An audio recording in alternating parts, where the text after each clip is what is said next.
Bismillahirrahmanirrahim. Assalamualaikum warahmatullahi wabarakatuh. Pak Ustadz Abdul Somad, kami bangga ya sebagai orang Kristen. Bapak mau ke sini. Sebab bagi kami, kedatangan tokoh-tokoh agama yang karismatik seperti Pak Abdul Somad, kami yakini selalu saja mendatangkan pencerahan bagi masyarakat di kota Ambon. Tanda Islam itu toleranlah, maka masih tegak lagi orang Hindu bisa bertahan. Ya, Abdul Somad juga Pak. Datang dia akan tersungkur ketemu saya. Kalau ada orang mengatakan bahwa Islam itu agama ekstrim, Islam itu agama jahat, buktinya.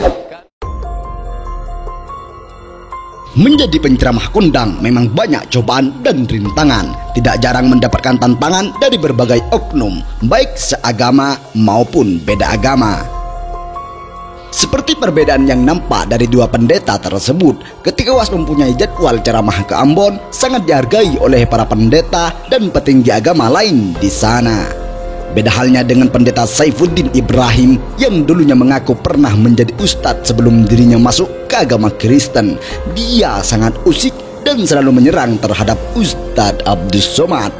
Dari sini kita bisa melihat siapakah yang benar-benar toleransi dalam beragama. Karena seperti yang kita tahu, tidak semua orang itu paham apa itu toleransi. Simak saja ulasan berikut ini.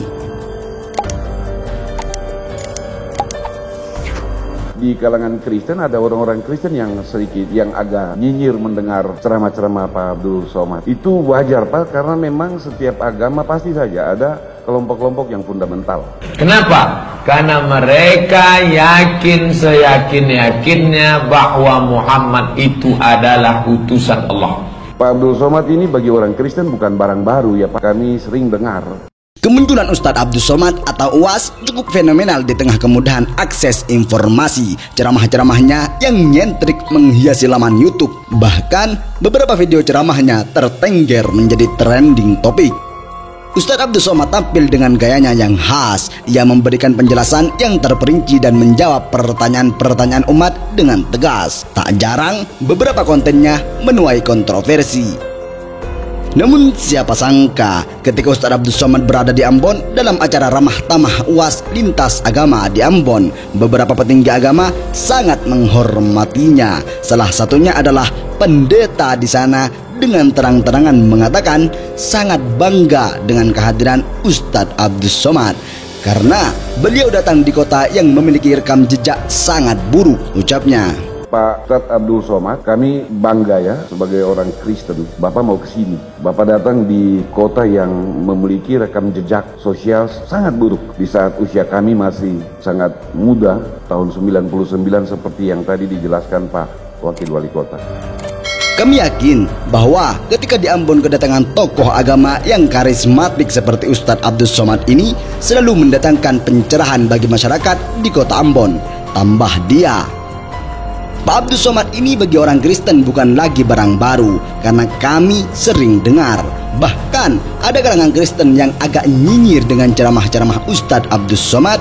Dan itu wajar, karena setiap agama pasti ada kelompok-kelompok yang fundamental. Sebab bagi kami, kedatangan tokoh-tokoh agama yang karismatik seperti Pak Abdul Somad, kami yakini selalu saja mendatangkan pencerahan bagi masyarakat di kota Ambon. Pak Abdul Somad ini bagi orang Kristen bukan barang baru ya Pak, kami sering dengar.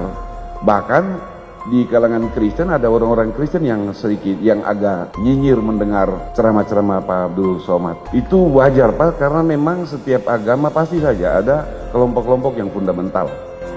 Tidak cukup sampai di situ, pendeta tersebut juga mengatakan kedatangan UAS ke sini sangat menguntungkan. Bahkan dia meminta kepada panitia untuk disiarkan secara live streaming karena pasti orang-orang Kristen di Ambon pasti ingin dengar.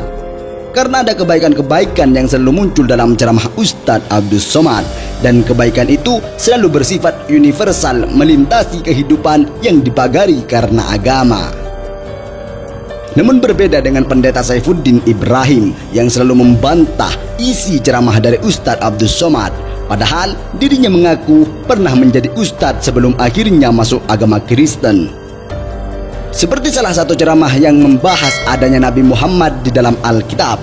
Hal itu dikomplain terang-terangan bahwa dirinya sudah melakukan pembuktian hingga masuk Kristen. Tidak ada satu ayat pun ada tanda-tanda dan ciri-ciri Nabi Muhammad di dalam Alkitab. Padahal Al-Quran ini datang dari Allah. Nggak mungkin dong bohong, nggak mungkin dong salah. Maka interval waktu antara Alkitab dengan Al-Quran 600 tahun baru muncul Al-Quran. Lalu mengatakan Al-Quran yang terakhir ini datang bahwa nama dia sudah ditulis di dalam Alkitab, gitu. Berdasarkan ayat ini, gitu. Nah, saya melakukan pembuktian, saya masuk Kristen, nggak ada satu ayat pun ada tanda-tanda dan ciri-ciri Nabi Muhammad di dalam Alkitab. Tidak cuma menepis ceramah dari Ustadz Abdul Somad, pendeta Saifuddin Ibrahim tersebut juga menantang Ustadz Abdul Somad untuk bertemu langsung dan berdiskusi. Dengan jumawanya, pendeta tersebut mengatakan, suruh dia kepada saya, maka akan tersungkur. Ya, Abdul Somad juga Pak. Datang dia akan tersungkur. Ketemu saya. Kemudian dia memberi pesan kepada Ustadz Abdul Somad agar tidak usah menyinggung Alkitab. Nanti kalau Saifuddin Ibrahim yang jawab akan repot nantinya.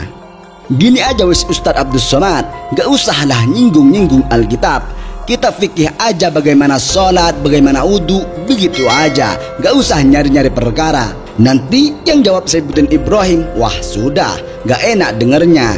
Gitu Pak Ustadz, ucap pendeta. Gini saja Ustadz Abdul Somad, gak usahlah nyinggung-nyinggung Alkitab. Kita fikih aja bagaimana sholat, bagaimana wudhu, begitu aja. Gak usah nyari-nyari perkara. Nanti yang jawab Saifuddin Ibrahim, wah sudah gak enak dengarnya, gitu Pak Ustadz. Jadi begitu.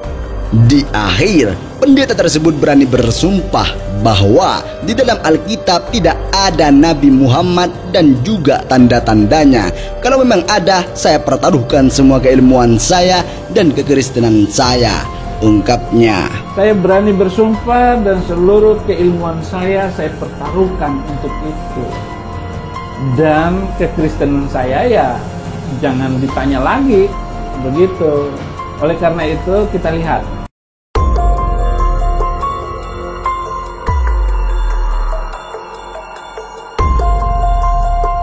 Berikut ulasan kami dalam video ini. Silahkan simpulkan sendiri di kolom komentar di bawah. Terima kasih. Terima kasih semuanya telah menonton video ini. Jangan lupa subscribe untuk mendapatkan video selanjutnya dari channel ini.